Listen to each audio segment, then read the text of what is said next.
ಮಾಜಿ ಶಾಸಕರು ಮಾಜಿ ಸಚಿವರಾದಂಥ ಯುವಕರ ಆಶಾ ಕಿರಣ ಆದಂಥ ಶ್ರೀ ಇಕ್ಬಾಲ್ ಅನ್ಸಾರಿ ಸಾಬರು ಹುಟ್ಟುಹಬ್ಬದ ನಮ್ಮ ಹಿರಿಯ ಜನತೆಗೆಲ್ಲ ಎಲ್ಲರೂ ಆಮೇಲೆ ನಮ್ಮ ಗಂಗಾವತಿ ಕಾರ್ಯಕರ್ತರ ಕಡೆಯಿಂದ ಹುಟ್ಟುಹಬ್ಬದ ಆರ್ಥಿಕ ಶುಭಾಶಯಗಳು.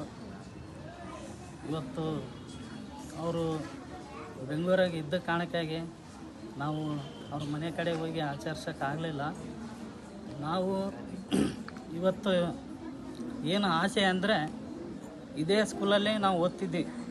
ಸುಮಾರು 3ನೇ ಕ್ಲಾಸು 4ನೇ ಕ್ಲಾಸು ಓದೋ ಟೈಮ್ನಲ್ಲಿ ಅವ್ರ ಮನೆಯಲ್ಲೇ ಈ ಥರ ಕಾಪಿ ಕೊಡ್ತಿದ್ರು, ಪೆನ್ನು ಕಾಪಿ ಕೊಡ್ತಿದ್ರು. ಆ ಟೈಮ್ನಲ್ಲಿ ನಾವು ಆ ಸುದ್ದಿ ಕೇಳಿ ಇಲ್ಲಿದ್ದ ನಡ್ಕೊಂತ ಹೋಯ್ಕಾಸಿ ಅದನ್ನು ಇಸ್ಕೊಂಡು ನಾವು ಚೆನ್ನಾಗಿ ಓದಿ ಇದೇ ಸ್ಕೂಲಲ್ಲೇ ಓದ್ತಿದ್ವಿ. ಆ ಉದ್ದೇಶ ಇಟ್ಕೊಂಡು ನಾವು ಇವತ್ತು ಅಂತಹ ಮನೆತನಲ್ಲಿ ನಾವು ಆ ಮನೆಯಲ್ಲಿ ನಾವು ಒಬ್ಬ ಸದಸ್ಯರಾಗಿ ಆ ಮನೆಗಿದ್ದ ಕಾರಣಕ್ಕಾಗಿ ನಾವು ಯಾಕೆ ಅಂಥ ಕೆಲಸಕ್ಕೆ ಯಾಕೆ ಮುಂದೆ ಆಗ್ಬಾರ್ದು ಅಂತಂದು ಇವತ್ತು ಅವ್ರದ್ದು ಹುಟ್ಟುಹಬ್ಬದ ಪರವಾಗಿ ಪೆನ್ನು ಕಾಪಿ ಈ ವಿತರಣೆ ಮಾಡಕ್ಕಂತೀವಿ ಈ ಸ್ಕೂಲು ಪರವಾಗಿ.